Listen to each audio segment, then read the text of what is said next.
slides. Let's try it with a couple of more colorful pictures here.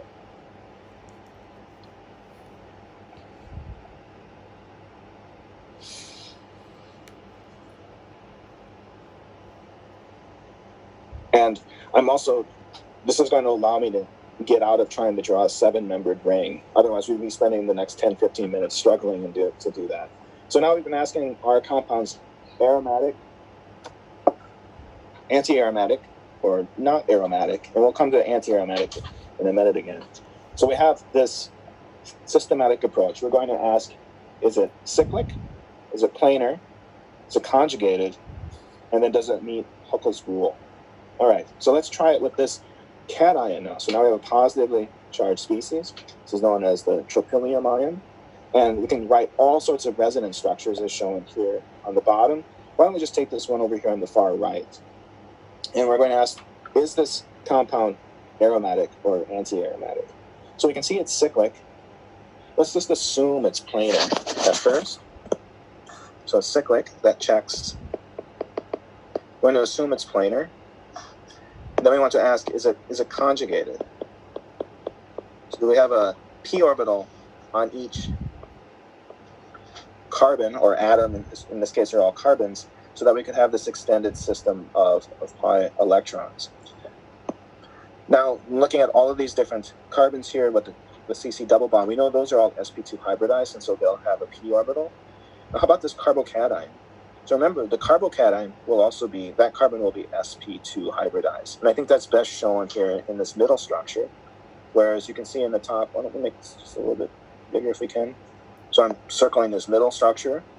And you'll notice all of these carbons have the p orbital with an electron in it. And the carbocation also is sp2 hybridized, but the p orbital is vacant. This allows it to participate in resonance. And that's why we can delocalize these electrons throughout the entire system. Right? So all of them, in every resonance structure, there's a sp2 hybridized carbon that's part of the carbocation. That is the carbocation, I should say. So it's conjugated.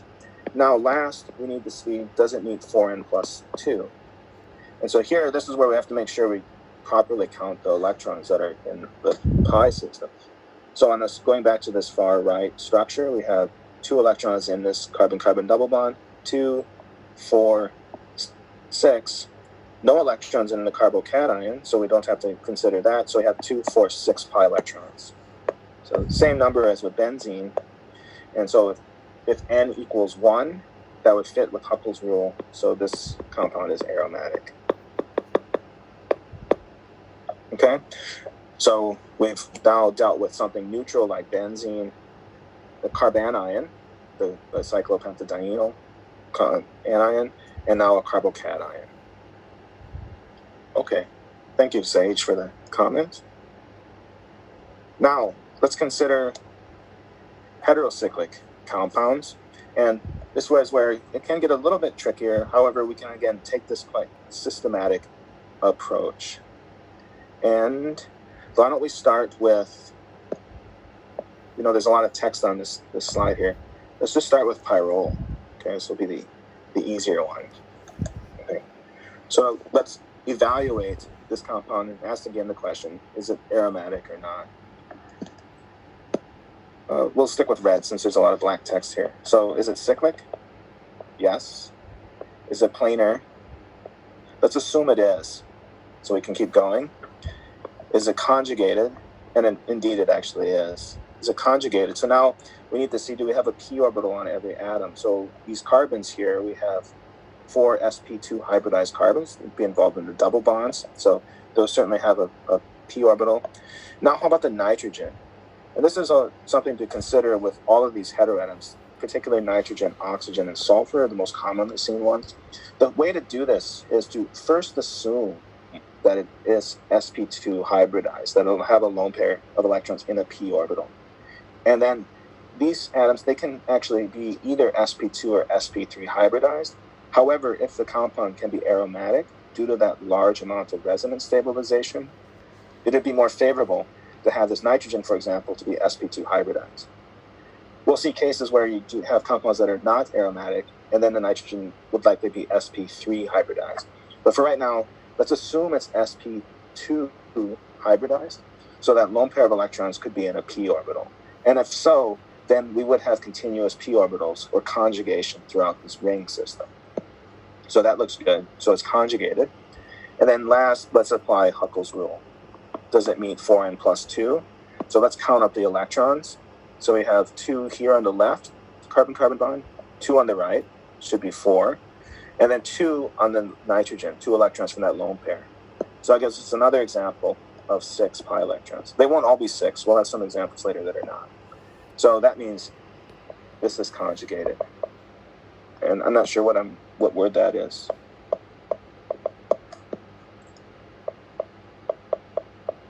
Conjugated. Okay?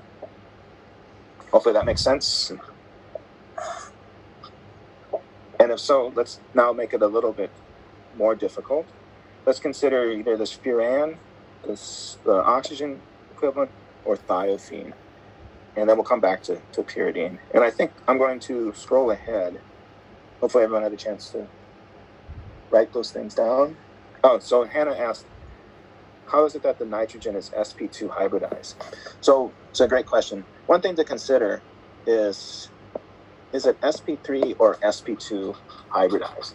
Now, if we were to consider having an amine, something like this. So just take this primary amine.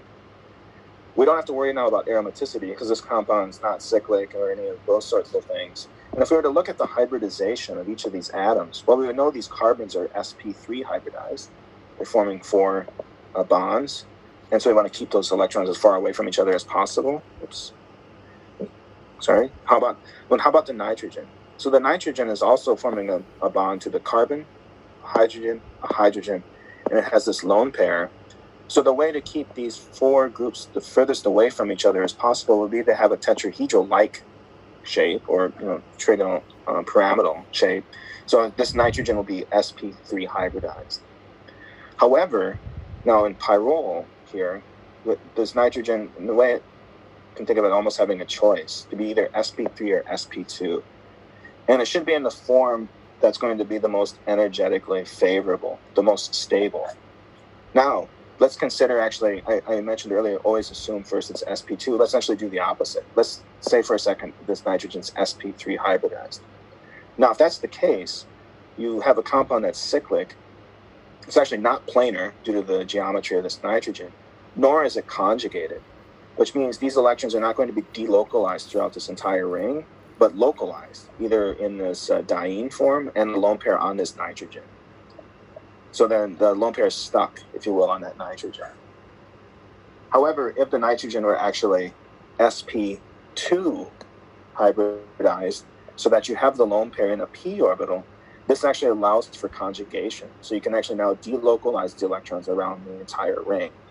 And not only does it allow for conjugation, but it allows for a scenario where the compound is going to be aromatic. So that's going to be highly energetically favorable. So it's more favorable to have the nitrogen be sp3. I almost got to the end and then I messed it up. It's more favorable to have the nitrogen be sp2 hybridized. All right, great, you're welcome. So we'll do at least one more example here, and hopefully that'll help reinforce. So I think I had, it's that one. Let's try this one here.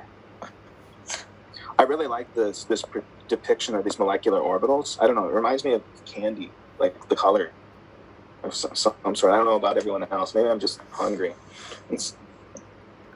So, okay, let's consider now this furan, and we could draw resonance structures here, which is going to assume that we have delocalization. But let's just look at the structure that's on the left here. So we no formal charges. And we're going to ask the question, is this compound aromatic, anti-aromatic, or not aromatic? So let's go through that systematic way. Is it cyclic? Say yes. Is it planar? We're going to assume first that it is. Now, this is where we get to the point of having to make some more decisions. Is it conjugated? Do we have a continuous pattern of p orbitals here so that we can delocalize electrons throughout the ring? So we know, again, these carbons, I'm pointing to the structure on the left, those carbons are all sp2 hybridized, so they could contribute to the conjugated system. The oxygen, though, could go either way. It could be sp3 or sp2. Let's first assume that it's going to be sp2, so it has a p orbital. And that's what's represented here in this middle structure. So these dumbbell, like lavender colored things, these are the carbons with the p orbitals. If the oxygen here, shown there with the O, is sp2 hybridized, that's going to put these electrons, this lone pair of electrons, in the p orbital, which will allow you then to delocalize throughout the conjugated system. So that means that the system is conjugated. It's going to be good here, it looks like. So we'll assume it's conjugated now. And then last, we need to see, what about 4n plus 2 pi electrons? Put a question mark there first. Now, this is where there's another level of complexity. We know, going back down to the left structure, that we have 4 pi electrons from the 2 carbon-carbon bonds. But now we're left with these 2 lone pairs on the oxygen. And what you will do here is you actually only count 1 lone pair. So let's just put the answer here first. So we have 2, 4, 6 pi electrons. So that means this compound is actually aromatic.